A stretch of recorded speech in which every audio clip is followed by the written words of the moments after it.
Welcome guys, it's the enforced spring break in F1 and in today's video I'm going to do something a little bit different for the channel. We're going to go and explain F1 like it's football, and if you're new to F1 you might enjoy this video. If you're old to F1, let me know your thoughts in the comment. Who would you say is the equivalent Formula 1 driver in footballing terms? Now I've got Max Verstappen as Ronaldinho, a magician. I've got Michael Schumacher as Ronaldo. Get in the comments. Let's get to it. Imagine if F1 worked like football. Your drivers are your strikers or your star players. The clubs are the teams. The pit stops are your substitutions. And team orders, well, that's kind of like match fixing. If you've ever watched Formula 1 and thought, what am I even looking at? Well, this is the video where it finally makes sense. F1 can feel a little bit complicated. There are rules, strategy, weird team radio messages, cars that look identical but somehow they aren't. But if you understand football, you already understand Formula 1. You just don't know it yet. Let's start simple. In football, you've got your big clubs like Manchester United, Real Madrid, Bayern Munich, Barcelona, blah, blah, blah. In F1, it's the same idea, but you've got car manufacturers who are the teams, and you've got racing teams. So you've got teams like Mercedes, Audi, car brands that you'll recognize. But you've also got teams like Red Bull who make drinks, but somehow make cars. Each team basically builds their own car. They can have their own manufacturers that they work with to build those cars. They hire drivers and then they compete against each other across a 24 race season as it is in 2026. Think of it like this. The team equals the club. The car is the system or the tactics. The budget cap now is basically your transfer funds to buy in drivers, team personnel. Some teams are elite, some are mid-table, and some, well, they're just trying not to get relegated, even though F1 technically doesn't have a relegation system yet, but you don't want to be back of the grid. The drivers, they're your star players, and when each team, you've got two of them. They just don't pass the ball to each other very often. And instead of passing the ball to each other, managing the speed, the tyres, the fuel, and just not crashing at 200 miles an hour. Think of them like two players in the same squad competing for the spotlight. Each number 9, number 10, whoever you want to call it in football terms, wants to be top dog, wants the most goals in a season, wants the golden boot. Like football, some are legends, some are rising stars, and some just want to keep the seat warm. Lance Stroll. Each race is basically a match. You've got lights out, which is kickoff. You've got the checkered flag, which is full time. You don't get extra time added on, or you kind of do when you got safety cars, but that's a little bit technical and we'll get to that in a moment. Instead of scoring goals, you're fighting for track positions. Finishing first is your 3 points. Finishing second is a draw all the way basically to 10th. Nobody wants a draw. And if you finish lower than 10th, you get 0 points like a game. You've lost. All over the whole season, it all adds up into a championship table. So yes, literally F1 has a league table like football. Now, pit stops are where your strategy comes into play. Imagine subbing off your tired player for someone who is probably either more attacking or defensive, depending on what the game needs. That's what a pit stop is. You come in, you change some tyres, you adjust your strategy. You can go on softer, faster tyres or harder, longer tyres to drag it out. Now, and sometimes you can fix some damage.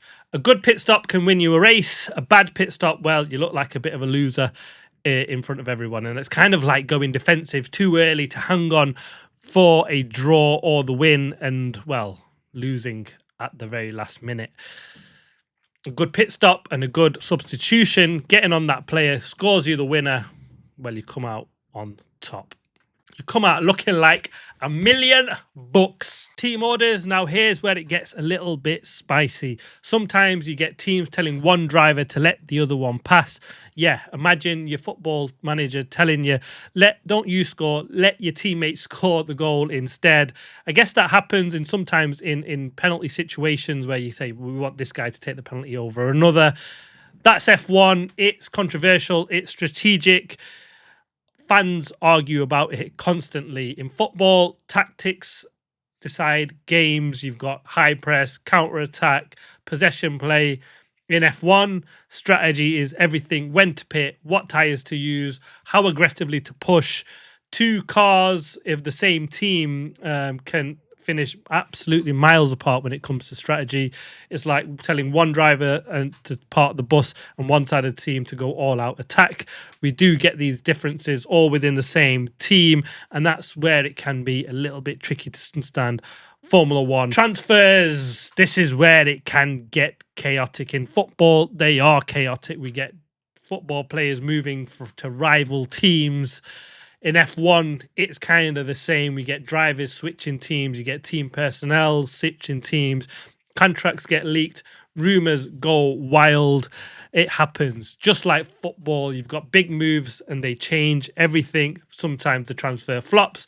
Some create new dynamics and dynasties. We've got Lewis Hamilton moving to Mercedes. Kind of like also we've got team personnel. We've seen Gianpiero Lambiase, the race engineer of Max Verstappen, moving from Red Bull to McLaren, and it's kind of a little bit like Arsenal picking the assistant manager of Man City at the time, the assistant manager to Pep Guardiola of Man City, moving and picking him up and taking him to Arsenal. Kind of like what happened in the team engineering move there. We also obviously get Lewis Hamilton driving, moving from McLaren at the time to Mercedes, and then going on and winning 7 world titles. And it's kind of like, well, when Cristiano Ronaldo left Manchester United and went to Real Madrid and suddenly became an unbelievable player, winning back-to-back World Player of the Year championships and golden boots and the like. At the end of the season, you get 2 big prizes. The Drivers' Championship is basically the best individual player, the World Player of the Year, your golden boot winner. And you get the Constructors' Championship, which is the best overall team. And that is basically your league championship. It's, like I say, the golden boot for the driver and the Premier League title for the team or the club, basically all at the same time. So yes, F1 isn't as complicated as it looks. It's just football at 200 miles an hour. And once you see it that way, everything kind of clicks into place. The rivalries, the drama, the strategy, it's all kind of the same, just louder, faster, and kind of way more expensive. And if it helps you understand F1, drop a like in the comments, subscribe if you're new to the channel. And last but not least, we'll get to the football equivalents of the top 4 teams. We'll go with the top 4 teams and the current top 4 drivers of them, and we'll go through some legends as well. We'll start with McLaren and the current world champion, Lando Norris. And for me, I've got to say, he's probably like Harry Kane, a very, very solid driver, solid striker. Never quite won the league in the Premier League, but he went away in Germany and won the league there. And so, yes, he's got a league title under his belt like Lando Norris. Can he go on and do something more and special, Norris? We'll soon find out, or was it just that one-hit wonder? Well, we'll soon find out on that one. Oscar Piastri, I've got to say, he's for me is like Bruno Fernandes, an absolutely brilliant player. Not quite won anything yet, not had the team around him for that. And I think that kind of suits Oscar perfectly in the way his season went for McLaren last time out. At Mercedes, we've got George Russell, and he's kind of like, just reminds me of Frank Lampard for some reason. But Frank Lampard went and won world titles, and George Russell not won anything yet. But is he the champion-elect? He's got a very, very solid striker, consistent, and that's what Frank was as a player. And so I'll go with that. Kimi Antonelli, the young Italian, has he got that, something special in him yet? We'll soon find out, but he's not quite reached the heights yet.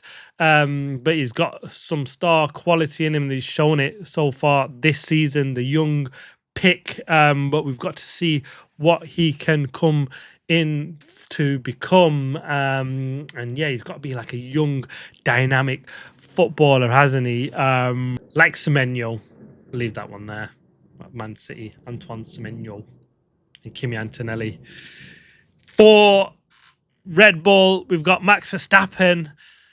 and I've got him down as Ronaldinho, not a Premier League footballer, but he's got some magic in his feet, has Ronaldinho, and Max Verstappen's got that under his feet and in his fingers, and he's an absolute megastar, isn't he? And so that's why I've given him like just that sort of special class of picking someone out of the world stage for me. For his teammate, we've got Isaac Hadjar, again, a bit like Kimi Antonelli, did something special with a podium place, but not quite got the heights just yet, but a very, very promising young man, and he can be a bit like probably Victor Gyökeres, isn't it, at Arsenal? Still got a lot to prove, and can he bang in the goals when it counts? At Ferrari, we've got Charles Leclerc, and this is a difficult one, but I'm going to go with Erling Haaland on this one. Consistent, scores goals. Not quite got a title under his belt like Erling has at Man City, but nevertheless, a real star quality has Charles Leclerc. And then we've got 7-time world champion alongside him, Lewis Hamilton. And I'm going to go for Lionel Messi for Lewis Hamilton. Star quality, World Player of the Year numerous times as Lionel Messi, and he's kind of the only one that I can think that matches Lewis Hamilton, and the way that falls. Let's get to some legends, and I've got, as the top of the video, I said Schumacher is Cristiano Ronaldo. Absolutely insane ability, but combined with crazy, insane work ethic, which is what kind of makes Cristiano special, and has made him special. And Schumacher, in the era that he came to Formula One, really did do that. Shaped everybody up. Everyone was suddenly getting all fit, dropping the beer cans. And although Cristiano didn't do that really, but it was the era where he really pushed that boundary to something special. And then we've got the class like Senna. Who would you say Senna is? He's kind of like a Maradona, Pele figure for me, isn't he? We'll go with Pele because they are the two Brazilians, absolute world stars there on that one. But yeah, let me know your thoughts. Give me some more in the comments on that one. Have I started something unique on that one? Let's see. But I hope you enjoyed the video. Thanks for watching. Please like, subscribe, comment. As always, see you on the next one.